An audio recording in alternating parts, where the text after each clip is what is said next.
everybody. Okay, so we're into our next week of remote learning.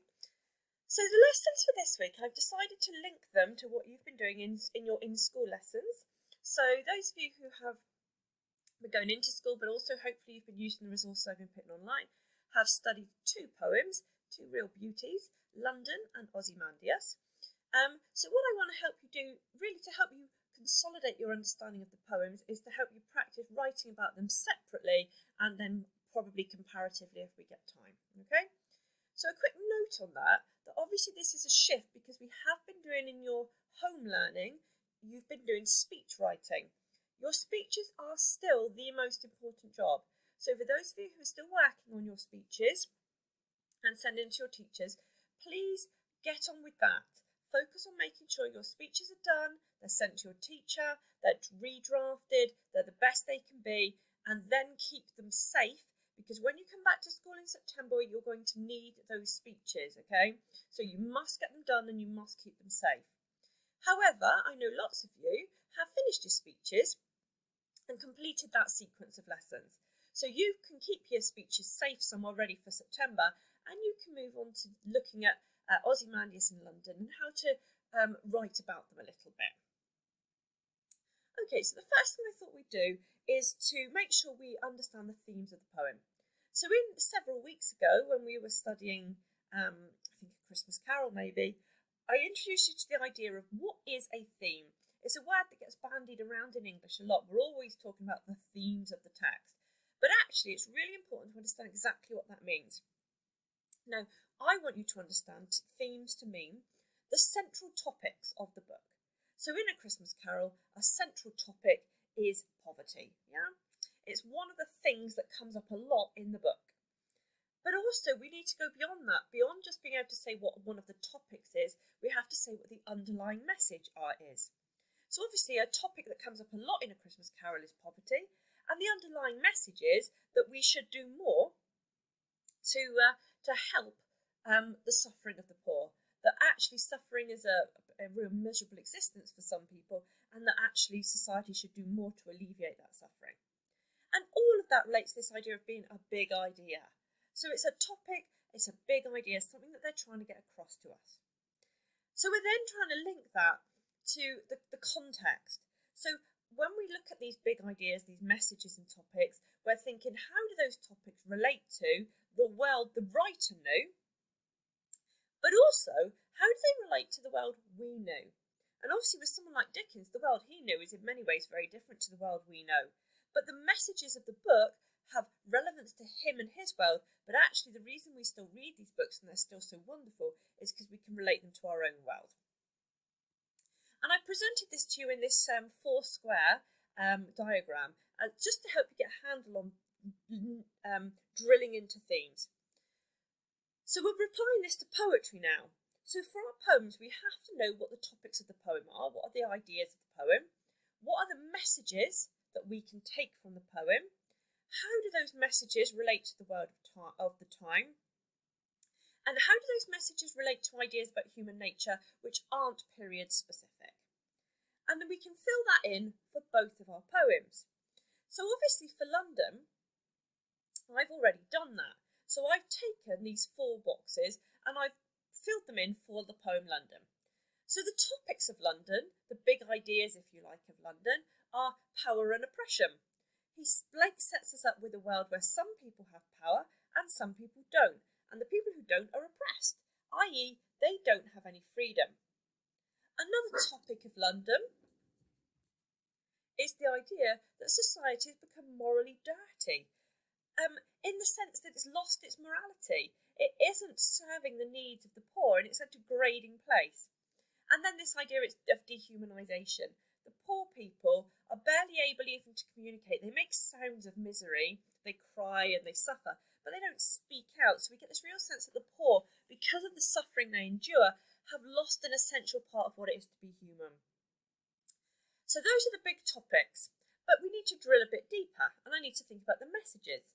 And obviously the message here is Blake wanted to highlight the hypocrisy of those in power. He didn't just want to show that some people have power and some people are living terrible lives. He wanted to call that out. He wanted to show that actually this isn't acceptable, and that the needs of the vulnerable are being neglected. And this is very time specific. Hopefully you all remember that Blake was writing around the time of the French Revolution. He was a revolutionary figure who wanted to wage war on corrupt institutions. So he was inspired by some of the aims and intentions of the French Revolution, that life could be fairer and better. So it's a poem that's very specific to its time period, a time of revolution when absolute monarchy was being challenged. But of course, those messages transcend time. They are in some ways still relevant to us now. This poem reminds us of the need to listen to the suffering of the weak.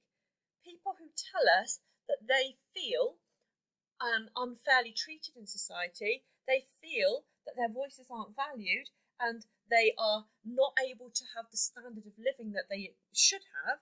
It's important to listen to that and to do something to help. But also there's that wonderful idea in London, isn't there, the Mind Forged Manacles line, the idea that individuals can become enslaved in their own minds if they don't imagine something better. And I think that's a message that's relevant now as it was then.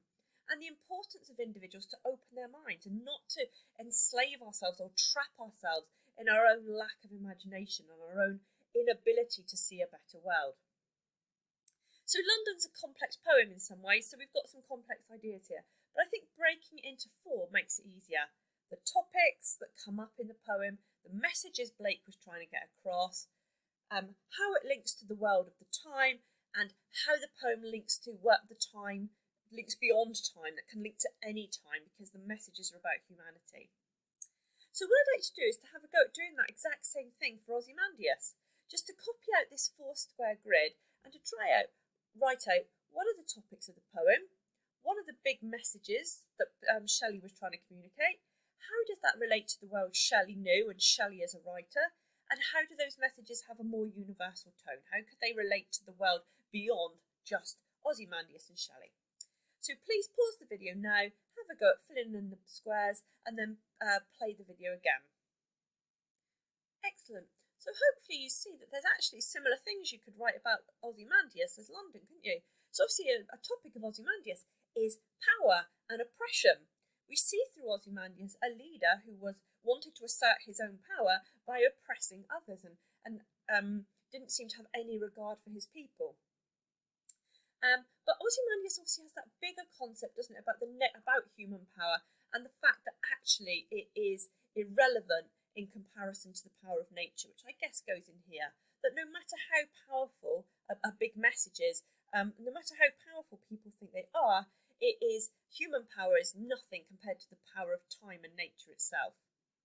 In terms of relating it to the real world, again, French Revolution, Shelley, a revolutionary figure, Shelley angry at what he saw, the way that the people in power were failing the average man on the street, and wanted to challenge that. But of course, we've got a long-lasting message about human power and a reminder to all of us that human power is ultimately nothing. Ultimately, time and nature have the ultimate power. So that's a message that transcends time, because that's not just a message about Shelley's world, that's a message for all humanity about remembering our kind of inferior position in the world and the short-termness, if you like, of human power. Excellent. Okay, so last little thing I'd like you to do today, both London and Ozymandias are also similar poems because they describe things that have been seen. Narrators tell us about things they've either seen themselves or that someone has seen. So in London, the narrator tells us the things he sees himself as he wanders through the streets. In Ozymandias, the narrator tells us about things a traveller saw. So we're going to experiment with using W words to write short summaries of both poems. We're going to use the words where, what, who, why. Where did they see things? What did they see? Who did they see? And why is this important? And I've already done this again for London, so you've got an example. So in London, where did they see things? They saw things when wandering through the streets of London. Who did they see? Lots of faces marked by suffering. including a chimney sweeper, soldier and a harlot. What else did they see that's not people? A blackening church. And then really importantly, why is this important? And it's important because these things they saw when wandering through the streets of London convey the suffering of the poor created by the neglect of those in power. Blake was a revolutionary figure who used poetry to wage war on corrupt institutions. Yeah, so this is kind of more about the messages. Where did they go? Who and what did they see? And why is it important that they saw these things? Can you please have a go at doing the same for Ozymandias? Where did they see things? Who did they see? What did they see? And why is it important that they saw these things?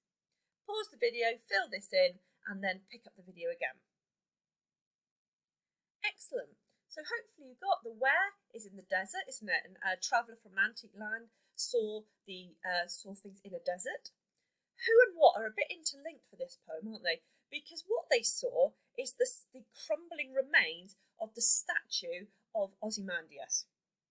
And they saw a pedestal with the words, "Look on my works, ye mighty, and despair." But obviously through the statue, the crumbling remains of the statue, which the poet tries to help us see a bit of the historical figure that is Ozymandias, particularly when he describes the face, the visage, as having a sneer of cold command. We're seeing back in time in that image, aren't we, to an autocratic ruler who was cruel and brutal and kind of looked down on his people. So I would say for the what, you want to have written the crumbling remains of the statue of Ozymandias, the pedestal, the words, "Look on my works, ye mighty, in despair." But the who is Ozymandias the leader, the man of power, the man who used his power for cruelty rather than good. And then why is that important? Well, because it conveys, again, doesn't it, the power of the elite, of the ruler, but the neglect of those who are poor, and the desire of that leader to show his power and authority, but actually in a way that was cruel. And then again, Shelley being a revolutionary figure, using poetry to wage war on the corrupt power of human beings. Okay then, last thing guys, a little challenge for you. What I've done here is I've taken my notes in my 4 areas and I've compressed it into 2 summary sentences which sum up the poem really nicely. So you'll see here I've written, in the poem London, Blake takes the reader on a journey through the streets of London, describing the faces and sounds of people who are powerless and miserable. The narrator also presents the church and palace in negative terms, to convey his belief that the suffering of the poor is caused by the neglect of those in power. So all I've done is taken all these notes and just turned it into 2 sentences that sum up sort of what happens in the poem and also why. So what I'd like you to do is just to do exactly the same for Ozymandias. So you would say, in the poem Ozymandias, Shelley shows the reader or presents the reader with a statue which has crumbled into the desert and what have you. So just trying to use the same, taking your notes you crafted about Ozymandias, about where, who, what and why, and just write 2 summary sentences about the poem. And that's it for today, guys. Thank you very much.